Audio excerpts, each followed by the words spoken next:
once upon a time, there were no stories on earth. Nyame, God, had all the stories in the world. Ananse wanted to be the owner of all the stories. So one day, he went to Nyame and said, Nyame, I want to buy your stories. How much does it cost?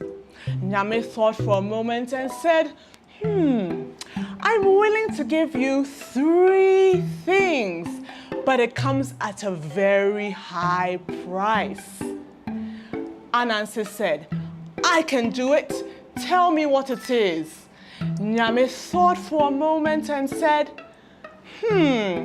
well, Ananse, I will give you all my stories if you bring me 3 things.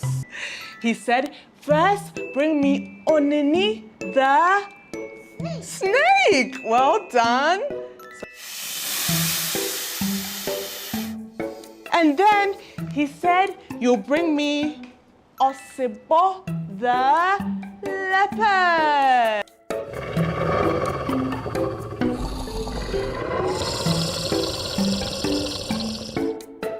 And then the third thing, he said, then you have to bring me Moboro, the hornet.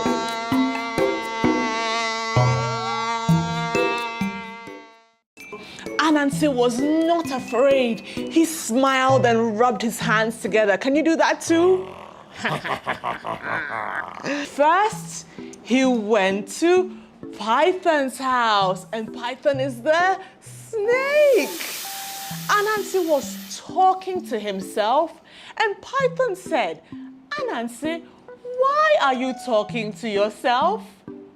Ananse said, well, my wife and I were having a conversation, and she said, you are weaker and shorter than the bamboo pole. But I say you are longer and stronger than the bamboo pole. And then Python said, well, let's measure and see. And then Ananse exclaimed and said, I have an idea.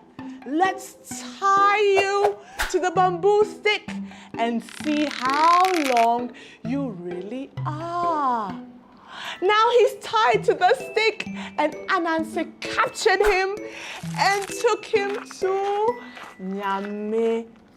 Next, Ananse filled a calabash with water, and then he went looking for some hornets, a swarm of hornets.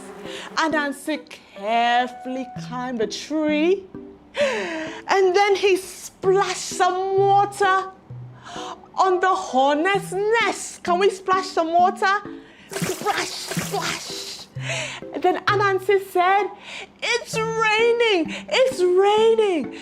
The hornets came rushing out of their nest, and Ananse said, fly into my calabash and you can keep dry. The hornet said, thank you, Ananse. And they flew into a small hole in the calabash. Do you know what Ananse did next? He plugged the hole with a ball of grass. The hornets were stuck. So Ananse had captured the hornets too. He said, victory! Can you say victory? And then he took the hornets to Nyame. To catch the leopard, Ananse dug a deep, deep hole deep in the forest.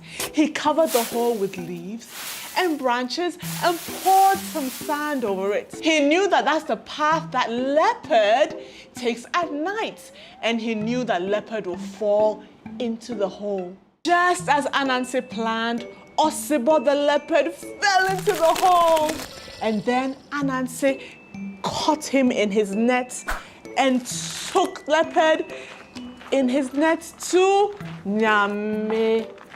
Ananse was feeling very proud of himself. He had captured all 3 animals. Can you remember all the animals? What were the animals? And so just as Nyame said, Nyame handed Ananse all of his stories. And so Ananse became the owner of all the stories in the world. And that's why all stories belong to Ananse.